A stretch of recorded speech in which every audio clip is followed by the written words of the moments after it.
Ladies and gentlemen, welcome to the Extraordinary Family Life Podcast. We're your hosts, Greg and Rachel Denning. Today, we're going to talk about a tough subject. Today, we might offend some people.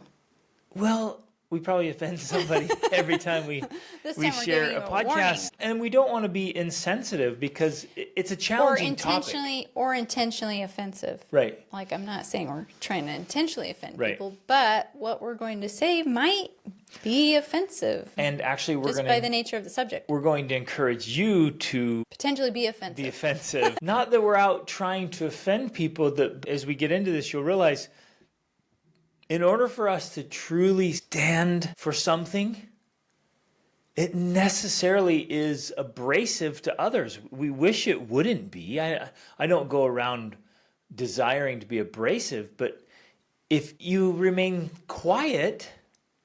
Well, if you remain quiet, then you're resentful, you don't get your way, and you're upset. You can be taken advantage of. You don't get to hold your standards. Yes, exactly. So you think by being quiet, like, okay, I'll prevent any kind of bristling or contention or confrontation. But that's just not true. Besides the fact that you end up losing because you're not being true to yourself, your ideals, your goals, dreams. And you said something about, it's not like we're trying to be offensive, but I think what we are trying to be is defensive, meaning we've talked before about having the fortress, having the boundaries. If you're trying to create an extraordinary family, you have to have that fortress in place. That's a defense. That's a defensive move.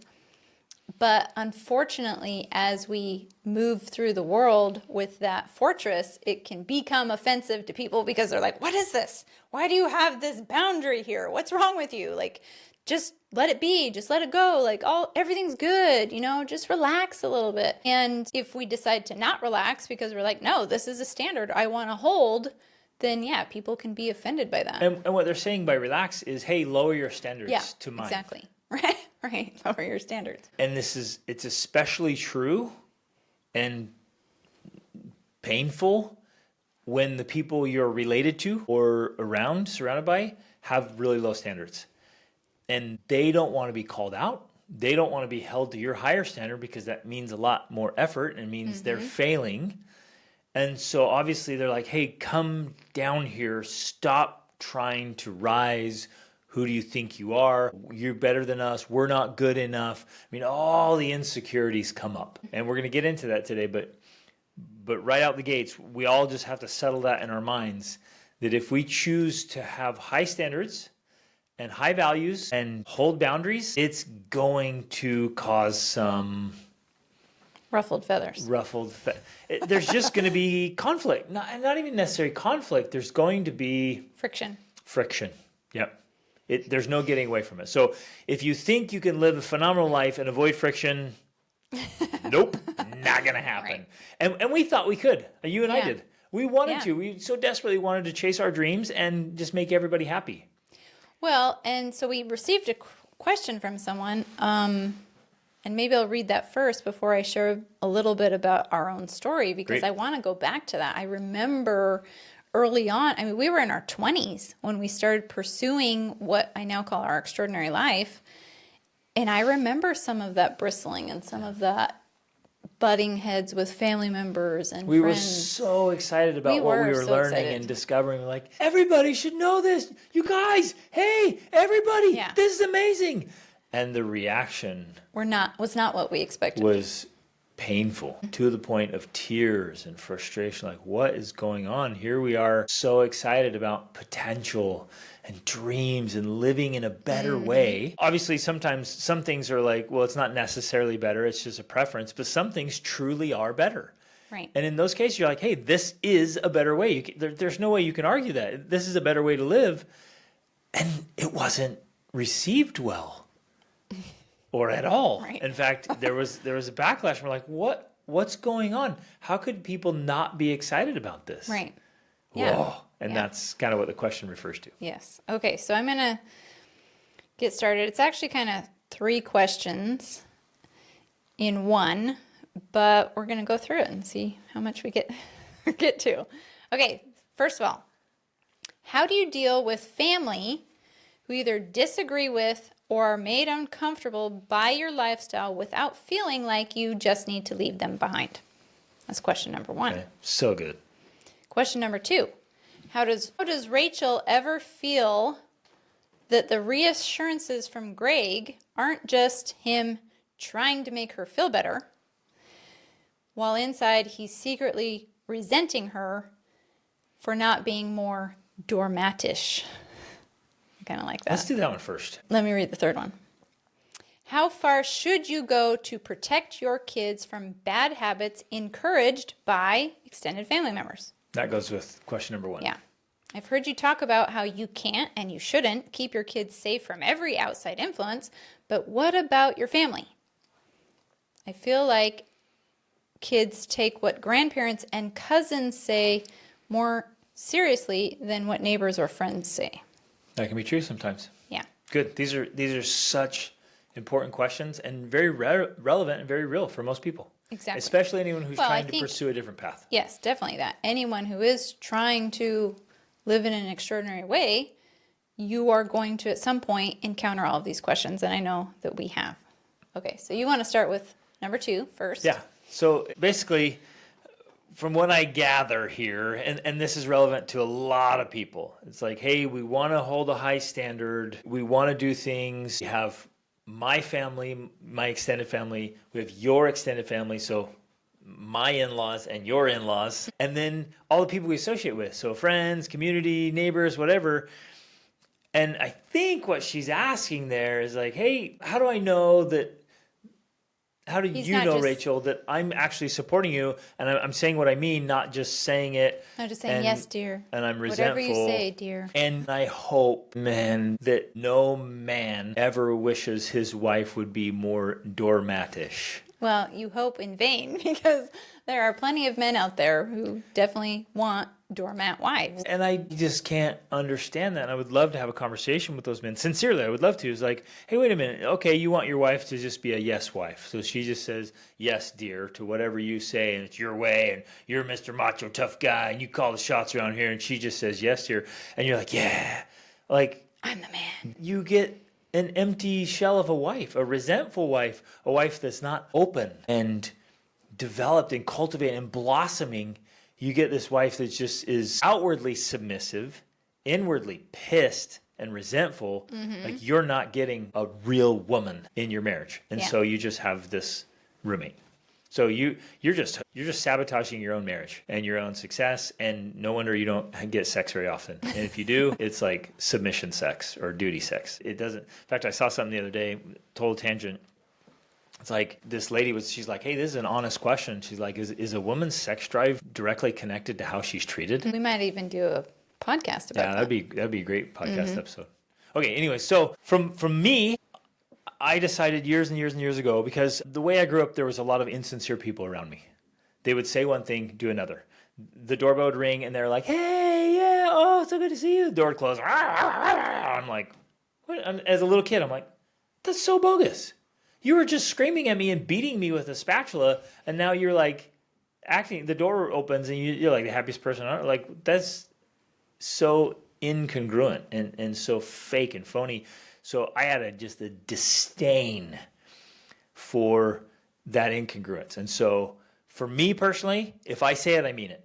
And like, if I don't mean it, I'm not going to say it. I will bite my tongue, or I'll just tell you what I think. Mm-hmm. So in our specific case, I'm never going to say something to Rachel. I'm not going to say anything to you that I don't mean. But she's asking, well, how do I know that? And I think from my side, ask him. Well, that's where I was going to go. From my side, yeah, I didn't necessarily know that about you 100% when we were newly married. And you kept asking. And over the years, I would just straight up ask, because I think that this is a very natural, normal feeling from a wife. Yep. Like no woman wants to feel like you're just reassuring her, but it's all pretend, right? She wants to know that many men do that. Right. She wants to know that reassurance is real. So for me, I would just ask. And I've asked multiple times over the years, like, are you just saying that, or do you really feel that way, you know? And I would push a little bit on that, because I'm like, I want to know. I need to know. I need to know that you're on board with me, or that you understand at least, or that you're not just reassuring me just to make me feel good, but that you actually, if you disagree, I want you to disagree and let's talk about it. That's the ticket right there. And many wives, well, and husbands, make their spouse afraid to tell the truth. So if I'm afraid of your reaction or overreaction, then I can't be honest with you. So you're like, do you really mean that? Do you really mean that? And I'm sitting there saying, man, I can't say that I don't, because if I say that I don't, I'm going to get the full load of wrath. And so I'm going to keep lying. So it like compels me to lie because I'm so afraid of your reaction. Right. So if your spouse is afraid to tell you the truth, who's made him or her afraid to tell the truth? Like, well, you have. Well, and I think an important distinction in this is because I've also had to learn more about myself to know that sometimes I don't want your honest opinion per se, or your disagreement or your debate. I really just want your reassurances, right? On some level. And so I've learned to be able to say to you, hey, I do want your opinion right now, and let's discuss it, versus I'm not in that space. Let's not go there. Instead, just listen and let me vent and voice my feelings, and at least make me feel like I'm not crazy or psycho. You know what I mean? Because I think ultimately, in some ways, if I'm not looking to have a discussion with you, because there's times when I are, and I'm just looking for reassurance, the reassurance is like, hey, this is what I'm thinking and feeling. Help me know I'm not crazy. If you could summarize it, I think that's what it is for a woman. Help me know I'm not crazy by me sharing my thoughts and feelings about this. I think that's a good way to articulate it. But it's also can be very challenging. Yeah. Because in the moment, I might be like, well, I don't agree with you. Right. And that might not be the moment to disagree. And, so it might be like, well, I have a different perspective, or yes, I can reassure you, like, okay, hey, we're good. We'll talk about it later. And then in a different moment, we can talk through the differences of opinions. Right. So sometimes you just need reassurance, like, am I crazy? Am I going too far? And, okay, totally honestly, sometimes, yes. Women get too emotional or too whatever, and they go too far. Too skewed. Yeah, or too, they get into it and get kind of myopic and passionate. And very often, it's the role of a good husband is to protect his wife from herself. Sometimes, occasionally. So sometimes there's not going to be reassurance. It's like, hey, babe, sorry on this one. It's too much. I think it's too much. Yeah, and that's hard.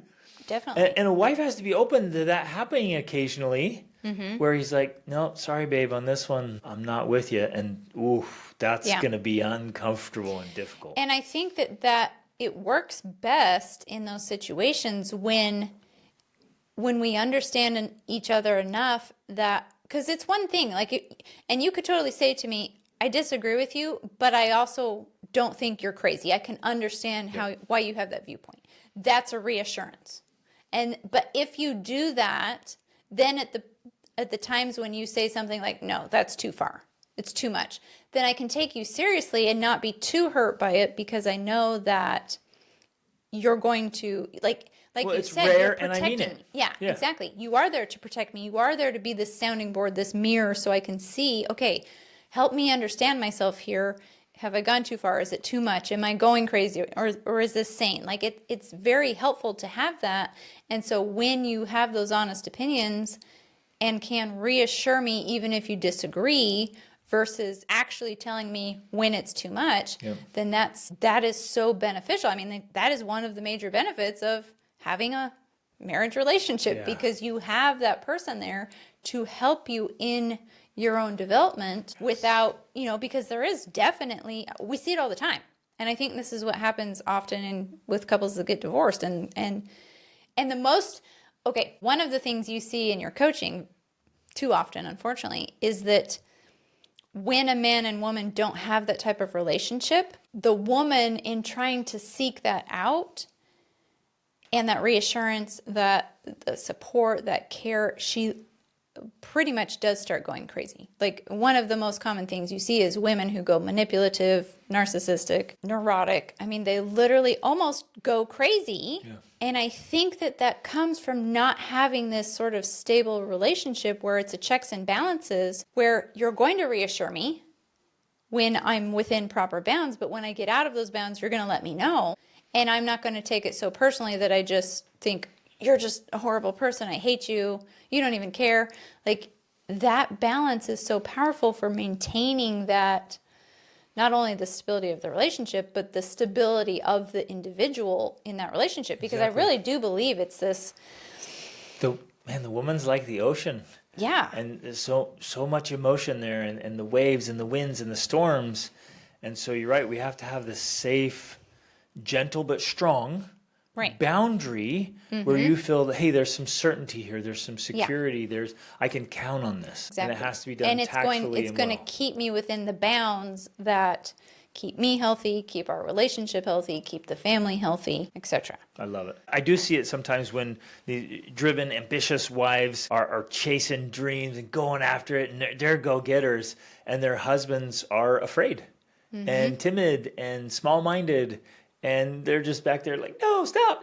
And it doesn't matter what she does, everything she does. No, stop, it's too much. You're making me uncomfortable. Stop that. Rah. And in that case, I'm like, no, dude, level up. Let's go. Keep up with her. Don't tell her to slow down. Pick up the pace, man. So when that's happening, it's a different story. So anyways, that's good. So but I short answer for this is literally just ask. Yeah, just ask. Are you just telling me this just to appease me, or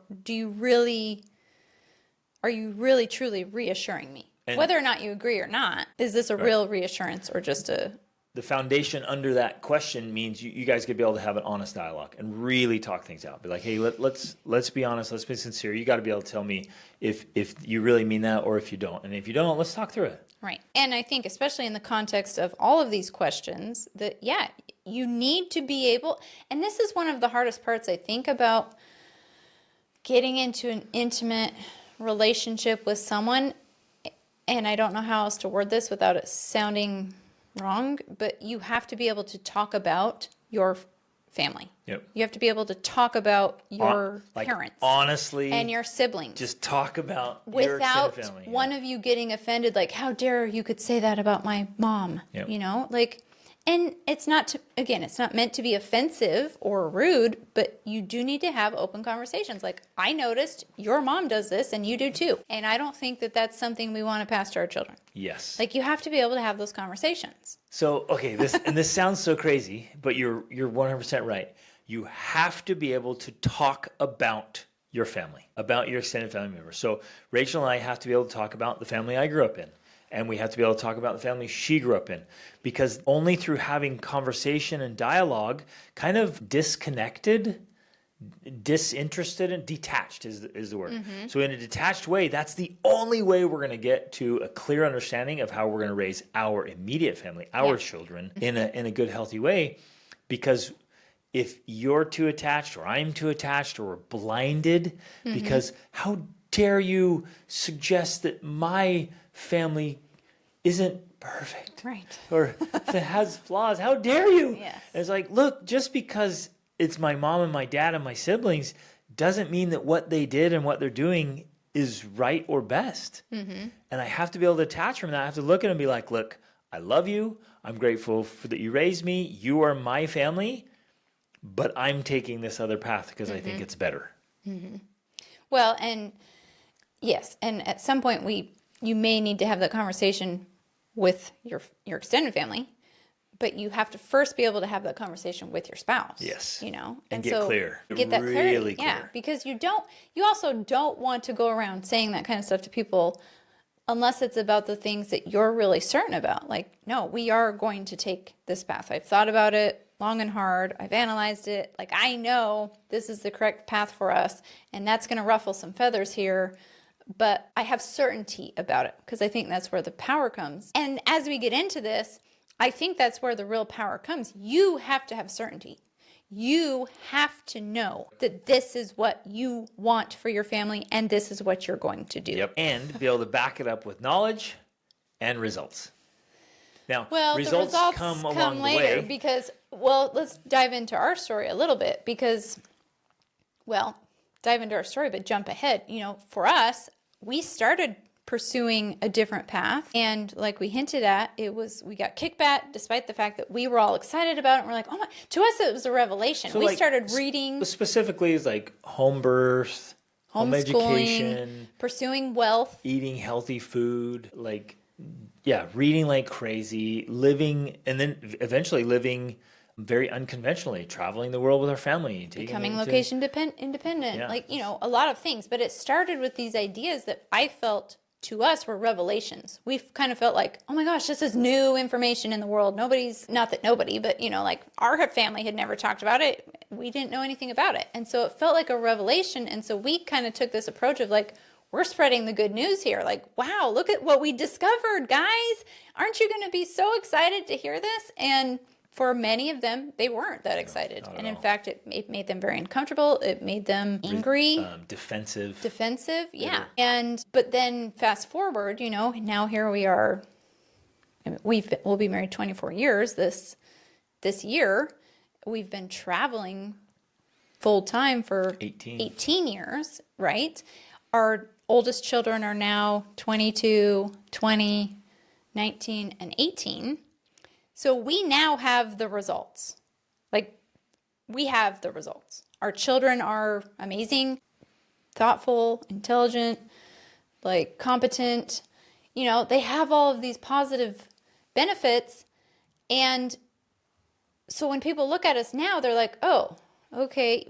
Before we were telling you, you're going to ruin your kids and you better put them back in school and you better, all this.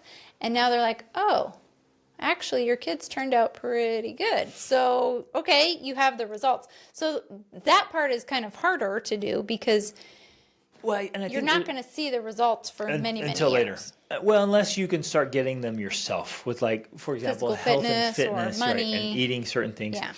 But I think it's important to point out there, we're not striving for okay. And most society will use that. You'll hear people say all the time, you're like, well, I turned out okay, or my kids turned out okay. And that's their defense. Mm-hmm. They're like, hey, no, we're going to do things differently. Why? We did it this way and we're okay. We're okay. My kids survived. Yeah. And so if survival and okayness is your goal, then that's obviously where we're going to disagree with a lot of people. It's like, well, I'm not interested in okay. Yeah. I'm not interested in survival. I'm not sitting here thinking as a parent, like, man, I hope my kids survive. Right. Or you and I are. I hope my kids are, I hope they become okay people. I'm not interested in that at all. Mm-hmm. So that's the first point of distinction there. If I'm around people that are interested in okay, I'm like, well, yeah, we're just going for phenomenal health and fitness, world-class education, wealth, amazing experience. We are going for an extraordinary family life. So that's why we do things differently. Mm-hmm. That is an important distinction. Okay, so you're going to interact with your own family, your own extended family, and in-laws and others, cousins, grandparents, whatever. They're going to have different views. So let's just throw out some scenarios that are pretty common. Is the food thing. Man, that seems, for this generation, that seems to be a thing. And it was a thing. It is a thing with my mom when we go visit her. And always has been. We grew up eating garbage food, and then they still eat garbage food. So, of course, my siblings and their cousins nearby, just tons of garbage. So whenever we go to eat or go to visit, we are teaching our kids, like, hey, we're not going to consume that stuff. And there's been conflict, bristling, friction. There's been friction. It was like that a little bit with your family early on, but then when your dad got sick, that got a lot better fast. But then it was still with your extended family, it comes up when we get together. Right, because I think for some reason it impacted, I'm the oldest of 6 children, and so my dad's diagnosis of cancer the week we met, and then his subsequent death 2 years later, like, it really had a huge impact on me, and it has definitely influenced and impacted my own health journey, and I've been obsessed with studying it ever since, and so that has had a long-term impact on me, but with the rest of my family, not as much. And so they do still definitely, do the junk food and whatnot. But at this point, they pretty much know where we stand. Yep. And so the approach, and I would like to do it differently. If we could do it over, I mean, we did it, but there was some conflict. I would do it differently. Like, now I'm like, I don't have to participate. I don't have to eat that stuff. If we go over to visit and everyone's eating crap, I don't have to eat it. And I can be totally okay with that, even if I have to go hungry. Like, I'm okay with that. I'd rather go hungry and pleasant and stay engaged the whole conversation. We're having a fantastic time. I don't eat anything. Even if they are giving you a hard time and making comments and asking and what. But I think that comes with maturity and experience, and again, back to the confidence and certainty in your own choices and your own understanding. It is more difficult, and I remember this in our own journey, it's more difficult to face that quote unquote peer pressure when you're young, when you're uncertain, when you're simply going off, well, hey, I listened to this podcast and they said, right. It's kind of like, really? Okay, well, maybe you need to listen to a different podcast, But it's pretty easy to set a base layer. I guess I want to share this for people who are listening. Like, where do I draw the line? It's like, well, seed oils and refined sugars and highly processed foods, junk food, which is fast food. a whole episode we've done on health. And, we don't want to go down that tangent too far. You can draw that line right there and be like, okay, any of that stuff I'm not going to eat, and I don't want my kids to eat it. Then you can ask them, and this comes up all the time in coaching sessions. You can ask your in-laws or your extended family, say, hey, please don't feed that to my kids. Okay, but this I don't know what it is with grandmas. I know, there's something. And grandpas that they do it behind your back, or they do it right in front of your face. Yeah, because because after the questions here, she does go into more details. And this is one of the problems, because despite the fact that she's asked, I don't want these things fed to my child, well, yeah, they just do it grandma anyways. Does it anyway. And I hear this a lot. So please don't think this is a rare thing. Like, oh, there's only like 5 families. Like, I hear this all the right. time. I don't know what it is with current grandparents. They just are like junk to the ground, just free flow with total disregard to the parents' wishes. And I think that this does come back to. I would do the opposite if our kids for some weird reason were like, don't give my kid meat, I'm gonna be like slipping steak under the table to my grandkids. Wait, but you're doing the same thing, but you're just doing it I'm gonna with do meat. it opposite, because I'm gonna be like, this is really healthy. This is really, really good for you. So I'm gonna be okay, but that's steak and eggs under the table. That's kind of proving the point, though. You're doing what you think is, in this case, best. Hold up, but that's why I'm doing it. I'm doing it because I think it's best. They know it's not. Okay, but here's the problem, and I think this is the crux of the issue. They're thinking, probably in their minds, I raised my kids on this. Like, this is what I did. So basically now, if you're telling me I shouldn't be feeding this to your child, that you're saying I'm a bad parent because I fed it to my kids. Well, and here's the problem. In almost every instance I can think of, the grandparents are unhealthy and the people around them are unhealthy. Even some of their own children are unhealthy. And I can think through multiple situations and scenarios like this, where, especially if you're overweight, obese, which is that we don't have to look far to find that. It's what, 77, 80% of Americans are overweight or obese. So it's very, very common, right? And so they're eating the junk food and they're eating too much food. It's just prevalent everywhere. And people have an unhealthy relationship with food. They're attached to it. They have all this stuff like, well, I raised my kids on this and they're okay. It's like, yeah, they're not okay. They're not healthy. You're not healthy. But that's why it feels so threatening. And that's the whole point of this question even. The reason why it feels so threatening to them is because and we encountered this ourselves, by the very nature of your different lifestyle choices, it becomes a threat to the choices they are currently making and have been making. Yep. Like it's like it throws up a mirror in their face saying, look what you've been doing. I'm doing something different. And they can't not question, even if it's subconsciously, what they've been doing with themselves. And most people don't want to do that. And it's uncomfortable. Yeah. It's like, that's the whole point. It's uncomfortable, and so most people avoid it, and that's why it is an issue. When you come around, now here you are with your little, better way of living, and it's I don't like have the to think thorn in about the it flesh until where you they're like, show up. stop it. Yeah. Oh, man, now you're reminding me of how Right. unhealthy I am. Yeah. And I don't want to face it. I don't want to honestly say, look, I am unhealthy and these choices are not good. Right. But And I think where we have to do that, I think, at least from my perspective, if I'm going to have a relationship with people, like they don't have to change whatever. They can eat whatever they want. It's on them. It's like, if they eat crap, it doesn't affect my health. This affects their own. But I mean, I have to interrupt a little bit here because I feel that in some ways, all of what you're saying is in a way philosophical and more difficult to implement when you have young children. Because now we're in a place where our youngest is 7. Our children are all used. She's 8 now, babe. Oh, yeah, sorry. She keeps She's 8. growing up. They keep getting older. She's getting I don't know how older. that happens. Our youngest is 8 of 7 children. And she's our 7th, and she's 8. And they're all used to all of our unique lifestyle choices, our children are. And so when we go to, say, grandma's house or different places, they are more used to, even on their own, saying, no, I'm not going to eat that or whatnot. It's easier now. I'm not going to say that it's not. When they were younger, it was much harder. Because they would eat whatever was offered them. Right. That's and natural for a child. They preferred the candy and the sugar. Because and you can do research on this, they literally have chemicals in there that are addicting and make you want to keep eating them and want to eat more of them. Like, that's how the foods are designed. So I guess I want to, back up a little bit here and talk about the potentially very, what's the word here? Offensive approach to take, and maybe radical approach to take for many people.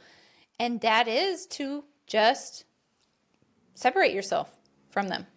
And I think that again, that can sound very judgmental, that can sound very rude, harsh. It can even sound anti-family, which of course it's not. We are more pro-family than most people I know. But at least in our own journey, and this played a part in it, although it was not necessarily the driving force, you and I were inspired and motivated to go live abroad for the benefits of learning other languages and interacting with other cultures.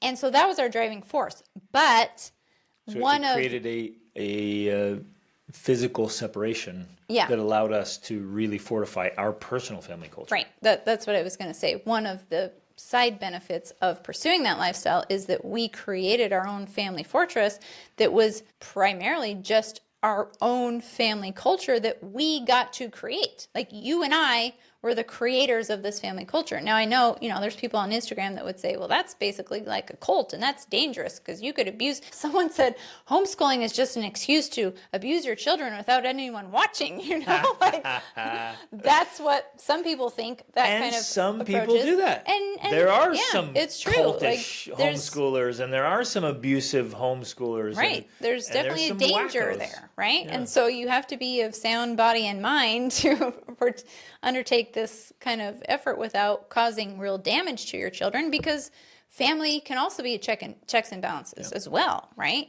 So it's difficult to navigate this to, like, how much am I really going to be harming and damaging my children with my really extreme zealous views versus, no, I'm trying to live at a higher standard. I'm mentally, emotionally healthy.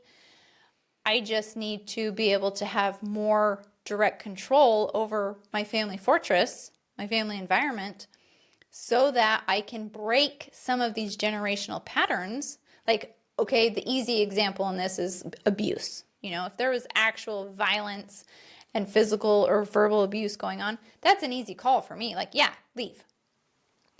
But, abuse, or let's even say neglect, can show up in a lot of different ways. And sometimes we might think that it's not as big of a deal, but yeah, to not pass on certain traits like hoarding or like filth and disgust or eating habits that are literally causing obesity, cancer, heart disease, now that people know how directly connected it is to food. If you read something like Why We Get Sick by Dr. Benjamin Bigman, you're going to be clearly seeing, like, this is a big deal. Yeah. I cannot just keep feeding my children these things or allowing them to be fed these things because I'm learning that it's poison and the things that it's doing to your body are not good. And I don't want my child to end up with childhood diabetes or whatever, grow up to have cancer.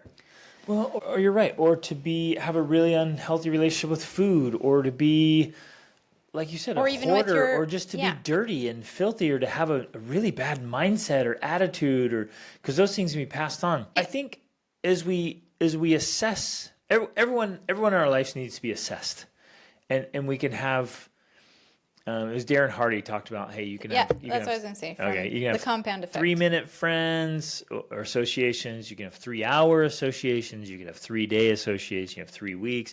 And basically, These are people, because in his book, I just need to expound on this a little bit, because in his book, he talks about how every single person in your life, you have to judge them this way, whether or not you can spend 3 minutes with them, 3 hours, 3 days. basically, the judgment like you're saying. is, are they going to have a good positive Right. impact on me? Are they edifying, or are they tearing me down? Mm-hmm. Like, is being with them help me be better, make me want to be better, or is it toxic? Is it Yeah. unhealthy? Is it just blah? And so everybody, including family, this is where it gets Including hard. You're like, in-laws. wait a minute.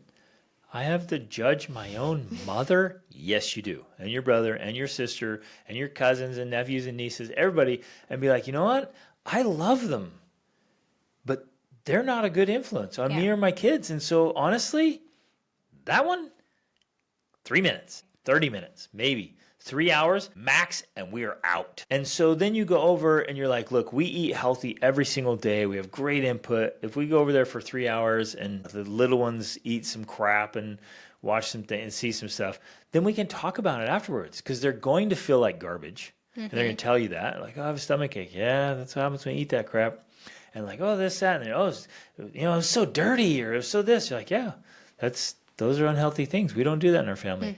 And you can have a strong enough family culture that you can go out and they can experience it, and you come back, and it doesn't they're not going to become total losers by occasionally being Right. exposed to unhealthy habits. Yeah. So essentially, you're taking that framework that he offers in this book and applying it to the family members and saying, okay, yeah, maybe we're not going to move to another country.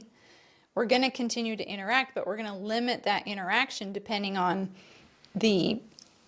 how we qualify them, as whether they're a 3-minute friend or a 30-minute friend or a 3-hour friend or whatever.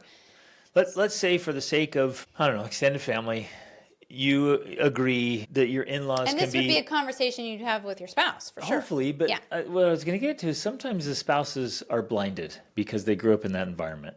So they have a hard time seeing it. So let's say, I'm going to throw out a hypothetical situation, that your in-laws or even your own parents are pretty unhealthy, right? And unhealthy in a lot of ways, mentally, emotionally, spiritually, whatever. And so you're like, 3 hours. Let's do 3 hours. And so you agree to go over there, and it's not 3 hours 3 times a week. That's too much. Yeah. On a 3-hour person, you're like, no, they get 3 hours like a month. Yeah. And so it's not a lot. And so you go over, and maybe the one who grew up there, the husband or the wife, it's easy to zone out, because you're back in you're back in this space where you grew up, right? And so it's like you kind of, have you ever experienced this? Like you kind of become unconscious. You're just back in your space. And it's easy for the one to just kind of miss things. You become clueless, kind of zone out, while the in-law is struggling and frustrated. Like, well, you didn't see this and this interaction and this frustration. And you're over there, talking with your siblings, playing games, doing whatever you do. And I'm like, I'm just sitting here hating this and doing everything I can to keep my kids from being tainted. Right? And so the challenge is, you make an agreement beforehand, be like, hey, let's do a couple hours and then we're out. We're like, well, why? Why do we need to go? We don't have anything yet. Yeah, we have something. What? I'm going home to read a book. That's what. I'm going to go home and eat healthy food. That's what. You always have something. I love using that reasoning, and I want to share this as a tool. It's like, no, we have something we got to do. Well, what? Well, I have an evening routine I do. Whatever. Anything you're going to do that's I have an good and appointment productive. with myself. Yeah. I got a podcast I'm going to listen to. I got a book I'm going to read. They're like, oh, I can wait. No, I can't. Because I respect myself. And I made a commitment. I made a commitment. I'm going to read every night. I'm going to work out. I'm going to do this thing. I have this routine I do, these rituals. So, no, I'm leaving. I have a thing. I have plans. And maybe even get there. It's like, hey, we're staying for a couple hours because I got plans tonight. Right? And stand by that stuff. It's an important way and an easy way to hold boundaries. Well, and I think part of this approach, because again, we're not trying to intentionally be offensive to people or trying to make them feel bad. So, we can find ways to do this without telling them, you suck, I don't want to be around you, you make me feel horrible. We don't want to do that. We want to let them know. I will if people push. If I come in and be like, well, hey, but you're not going to be it in a rude way of like, no, you suck. I'm never going to be rude about it. But I'm going to be like, no, I don't eat that. Like, what? Why don't you eat this? I'm like, well, it's not good for me. I'm trying to be super healthy and energized. Right. Well, wait, what? And if they keep pushing, or like, why are you avoiding us? What's going on? And after tactfully trying for a time, I would say, okay, well, to be totally honest, and I'm going to be kind about it. I'm going to be smiling. I'm going to be like, hey, look, to be totally honest, I don't want my kids eating any of this. And I've asked you not to have it out, but you still do it. And your results are terrible. You got, and this is only if they push. This is if they push. Yep, right. they keep pushing, and they're making this battle they're making a big deal of it. I'm just going to be totally honest with them. I'm going to hold up the mirror. I'm like, you're really unhealthy. You're overweight or obese. You're suffering, and I don't want any of that for myself or for my children. So we can come over if none of that is offered to the little ones because they're not cognizant enough yet. But if you keep pushing, I'm not coming back. Yeah. Like, we love you. It's great. But we're not doing what you're doing. Right. And that can be, again, very difficult because here you are trying to build this fortress, hold up these boundaries. And yeah, they are going to bump into them and cause some offense. Absolutely. And so, so one level is, okay, we're just going to take this approach of like, oh, we're not going to be spending this much time and we're going to be leaving and whatnot. But then if they do keep pushing and pushing, which is inevitable, especially over time, then you just have to be able to share and tell them and be upfront and explicit with them, which is where, like, that's where the discomfort comes, I think, especially on our side, the person doing it. Because particularly the one that's the in-law. It can be even more uncomfortable. Right. But let me give an example. It's inevitable and necessary if you are going to continue to hold these standards, which I applaud. Agreed. This email that I got, kudos to you. Yep. Way to go. You should have these standards. You do want this for your family. You don't want to pass this on. Well, I actually wanted to share something because my family, my dad's dad was literally a hoarder. That's what I was going to say. Oh my gosh. Because I remember going over there. He had 13 Yorkies at one time, and they're just peeing and pooping all over the floor. He was a hoarder. I mean, it was terrible. My grandpa died over a year ago, maybe almost 2 years now, and I think they're still cleaning out his house. Yeah. Because he had so much stuff everywhere. And this is the interesting thing. Growing up, I was never bothered by it. I was used to it. Now, my family was also pretty messy. I do remember one time when I went to my aunt's house, who she doesn't have any children, and she has a very nice, neat, meticulous house. And I think this is when I first discovered that I'm actually a neat person because I came back and I remember crying I miss her clean house. I was actually upset because I missed that order. And turns out that's who I am. I'm an orderly person. I love my systems and my neatness and all of that. But I didn't know about that about myself. And I was used to being in these environments. But I remember years later when I had my own children, and actually we'd been living abroad. I think we'd been abroad for 7 years. And our children had not been to the United States for that long. And we came back and we went to visit my grandpa because I hadn't seen him for a long time. And I remember thinking, I can't have my kids in this environment. It's not sanitary. It's not healthy.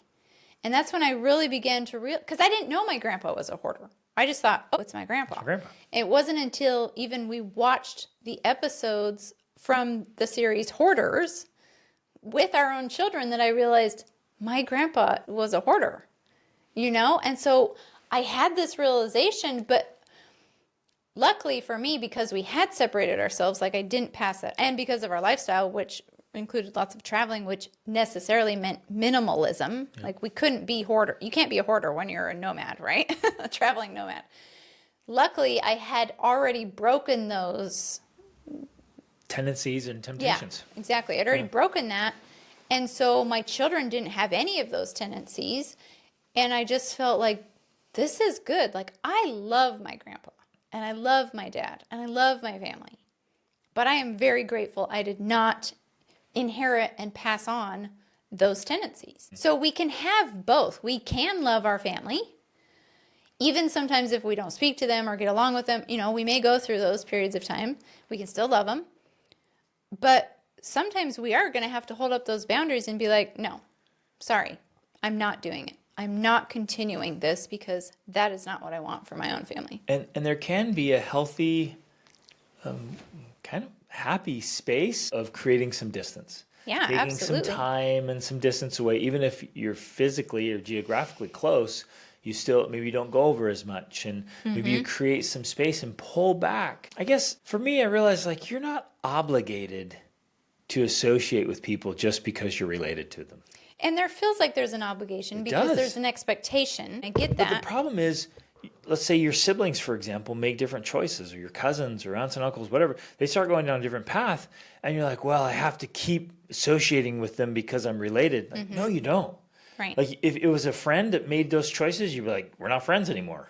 Like, sorry. Yeah, and so we're related, but I don't have to spend time with you. So, like, let me just throw that out there for everybody to chew on and maybe accept and take a hold of. Like, you're not obligated to spend time with them and be around them, especially if their life choices are negatively impacting or could negatively impact your family. Yeah, and it's making me remember another story because any of you who've listened to my podcast know that I was a rebellious teenager. I was into drinking and drugs and things. And when I decided to change my life, like I just had this clarity where I knew what I wanted. I wanted to create a healthy long-term marriage, and I wanted to have children. I didn't have the full vision of what we have now. Like, that was too far beyond me. But I just knew I want to get married and I want to have kids. And I knew that the life I was pursuing was not going to help me get that.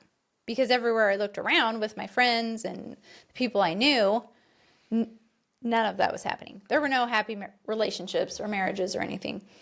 But at the time... Isn't that crazy? Yeah. Same when I was out on my own. Like, right. I there didn't were know no anyone. happy, healthy relationships. The only one I did know of was my parents. And that's why, for me, it led me back to religion because, as far as I could tell, that's why they had a good relationship, because they were the only ones I really knew who were religious, right? So that's what led me back to religion. But at the time, I was pretty much best friends with my cousin. And I love her. She's an awesome person, and I love her a ton. But at that time, I knew that in order for me to make the changes in my life that I wanted to make, I just had to stop associating with her. Now, I probably didn't handle it the best as a 19-year-old.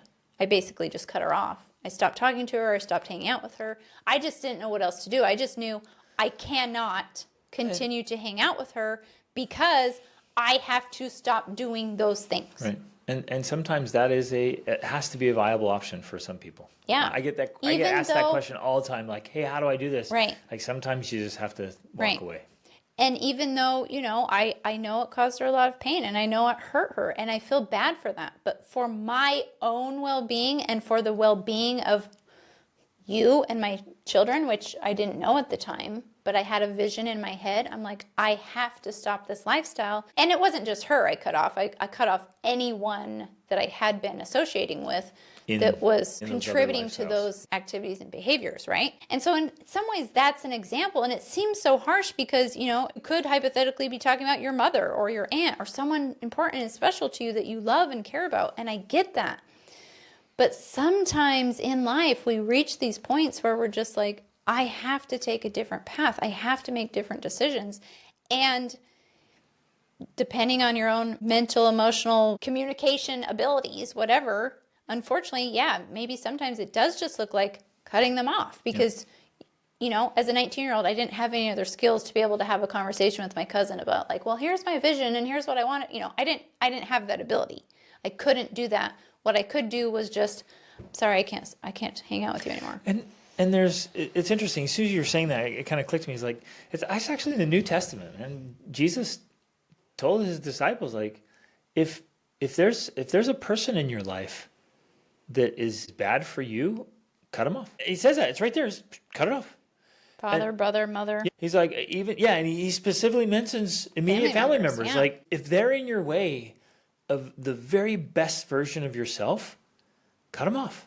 Now, we don't have to be rude, we don't have to be mean, but there's ample justification and rationalization to sever some relationships, or at least distance them and keep them at a safe distance so that they don't have a negative impact on you and your kids.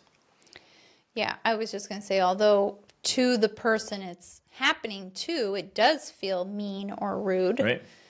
And that's, of course, the most challenging part of it. And you can try to articulate it. And I would, again, and we did this, we had to cut off relationships, and then we were able to come back and reestablish them later because we tried holding boundaries, and they wouldn't. These people would not respect our boundaries. And so he's like, fine. I told you multiple times, like, fine, we're out of here. And it was years later we were able to come back and be like, hey, you keep the boundaries? Like, yeah, I'll keep the boundaries. Like, great. Now we can have a relationship again. One example, I think, was your dad early on. Dad. Yep. I mean, he left when you were young, but then early on in our own marriage, he came around a bit. More frequently. And I held up some boundaries for him because he lives a very strange life. And so I held up firm boundaries. And he wouldn't. And I said, hey, look, this boundary is in place. If you don't respect that, you're not welcome. And he's like, I'm not going to do that. I'm like, hey, that's that. And I don't think we talked for like 11 years. And then, later on, he was able to respect the boundary. I'm like, yeah, great, not a problem. But like, I'm going to hold my boundaries because I know exactly what I want, what outcomes I want for my family. And I'm going to hold those boundaries. I'll be kind, but I will be firm. Yeah. And maybe that's part of what we want to emphasize here with this discussion is that even if this kind of step is necessary or required, you don't have to lose hope. Like, there's a long-term, your family is going to be your family for the rest of your life, so it's not like because you quote unquote cut them off that's it. You'll never see or hear from them again. It's likely that you will at some point. But when you take certain steps to show how serious you are about the boundaries you have, it does help them have more respect for them down the road. And more respect for you. In fact, like, even in our own stories, like, we went off and created all these results with our crazy ideas. And then, like, both of our families, like, wow, like, we earned a lot of their respect. And in fact, in many instances, they'll come and ask us for advice now and help. And like, hey, what about this? And what about that? Where before it was nothing but criticism and... Well, because we were the crazy ones. Like, we just had these crazy ideas in our head that they thought you're just going to ruin your family, right? And so it's not until you prove how serious you are about your ideas and then eventually start getting the results from them. Prove the validity of your ideas with results. Yeah. That then the relationship has a chance to change. And again, you might be 20 years old right now thinking, 10 years, that's a long time. But trust me, it actually goes pretty fast. And then you're like, oh, yeah, it's been 10 years, And then you have a chance to actually, because again, it doesn't have to be with bitterness or hatred or like, I'm never talking to you again, I hate you. It's just like, no, I love you, but this is my boundary. I'm going to live my life. And I want you to be a part of it as long as you can respect these boundaries. And so we're fully welcome and saying, yeah, be a part of our life. But I'm serious about the boundaries, so much so that if necessary, I will separate myself from you. Oh, man, ladies and gentlemen, I don't know how to emphasize this enough. I think it's one of the most important skills in life is how to clearly establish and hold boundaries. It's getting clear in your own head. So you have to learn how to think, and you have to do tons of research. Like, where do I want this boundary? Like, at what point is it unhealthy? At what point is it healthy? And your boundaries can go too far, or they can be too small, or whatever. Like, finding where that spot is, and then establishing it, tactfully holding yourself to it, holding everybody else to it.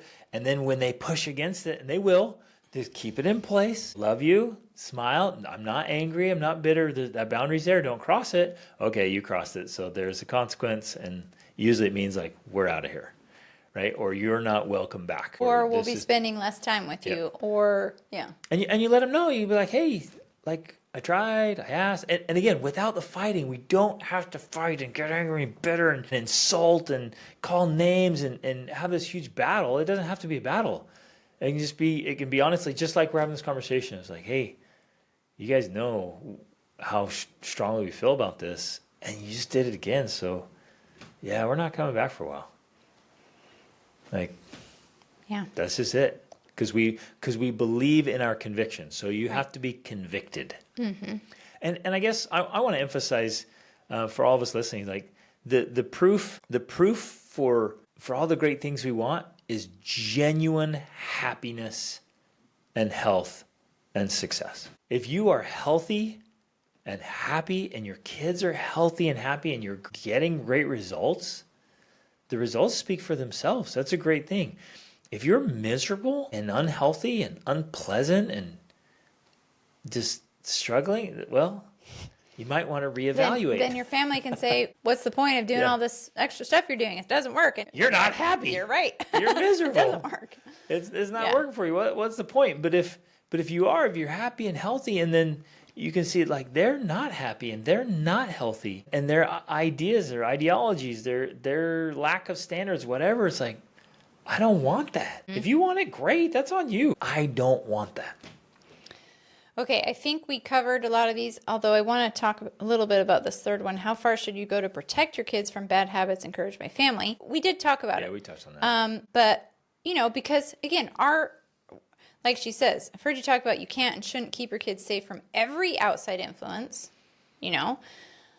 But I think if I can emphasize something else here, and I know that for our family this made the biggest difference, is that we did, while our children were young especially, because as she mentioned, they are very open to the influence of grandparents and cousins and whatnot.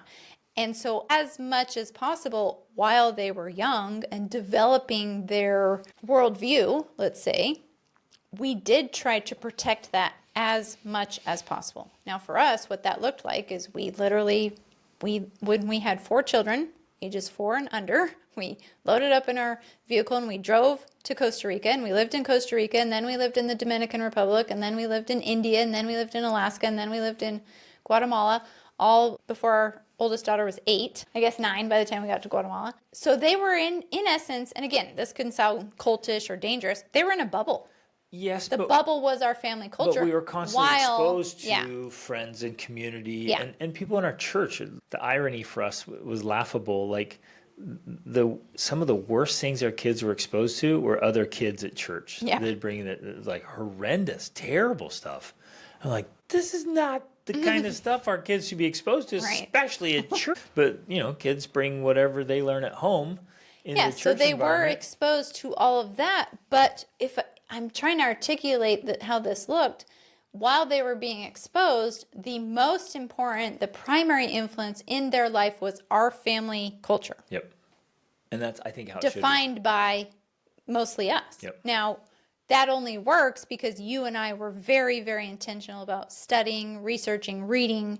Like, we did our homework. We constantly do our homework. We're still doing our homework, so that we were sure we weren't creating a family culture that was toxic or unhealthy or weird or cultish or when you read 1,000 good books and you realize, okay, like there's some substantial evidence here across time and space. And it made me think of, because you and I read a book, the one called Educated, by a girl that grew up in a very isolated family. Cultish, weird family, but that's the case where it didn't work out so well because they were so undereducated, isolated, eccentric, and weren't exposed to the outside world. I'm trying to say there is a danger, right? So be careful. Like, don't prove your family right by raising a really weird family where they're just like, wow, see, you guys are cuckoo birds. I shouldn't have left. Look what they did.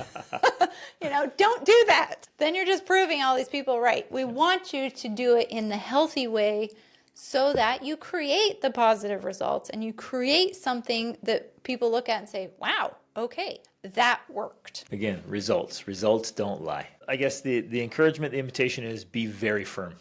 Spend a lot of time thinking and studying about where it is you want your boundaries. But be firm about the right things. Well, that's what I'm saying. So study it out, write about it, think about it, talk to people, talk to mentors, coaches, like get real solid. And in fact, with the mentors and coaches, only take advice from people who you'd be willing to trade places with. Yes. Don't take their advice if they don't have the results you want. That's insane. But Yes. get clear about it and then practice holding those boundaries. Be so firm and protect those kids at all costs. Not isolation, not the bubble where they are ignorant, clueless, and naive. I am not talking about that. Our children should not be naive. Well, But they should be shielded, and you're teaching them all along the way. So they see the boundary, and they help enforce the boundary as they get older, and they know why the boundary's there, and they agree with the boundary, and they help establish it and hold it. yeah. Like, so they're participating. It's not some blind, like, kid go in the other room and, right? Like, we're not promoting naivete here. Yeah. Well, I have to add this because I think people misunderstand us and our approach, because while we're saying hold the boundary, be firm, hold the boundary, some people who have come to stay with us have said, we just thought you guys would be so strict, there would be no fun, like rules, rules, rules. And the irony of what, or not even irony, I mean, just the reality of how this works so well is because we hold boundaries, you and I, about the things that really matter, and we're very relaxed about everything else. Yep. That's the irony. Like, we really are very open, relaxed, free, fun with everything except the things that we have decided this is the boundary. So we're not wound up all super tight and stressed Rigid and tense and like, oh, you don't want to spend time with them because, man, they're just so intense. Like, not at all. We know exactly what matters to us, and basically those things are non-negotiable. And the other stuff's like, it's not that big of a deal. Like, okay, whatever. On and off, whatever. Yeah, okay, not a big deal. But those things, we don't mess around. Yeah. And I think that's a great way to live. Love it. You guys, thanks for listening. Thanks for caring. Thank you for this question. Excellent question. And kudos to you for all the work you're doing, because there's a lot in that email. There's a lot of stuff, and she's doing a lot of great stuff, doing it well. So way to go. Keep it up. Keep that up. Keep going. Keep plugging. And I know it's tricky. It's tough. You're going to get more tactful, all of you, at communication and holding boundaries of understanding yourself, understanding others, and how to navigate and raise awesome kids in this crazy world we live in. And Rachel and I are so stoked. Our new parenting course is coming out soon. We've already recorded a bunch of it. It is pure awesome sauce. So be excited about that. Look for it soon. We love you guys. Lean into your families, because what happens in your home is the most important thing in life. Love you guys. Reach upward.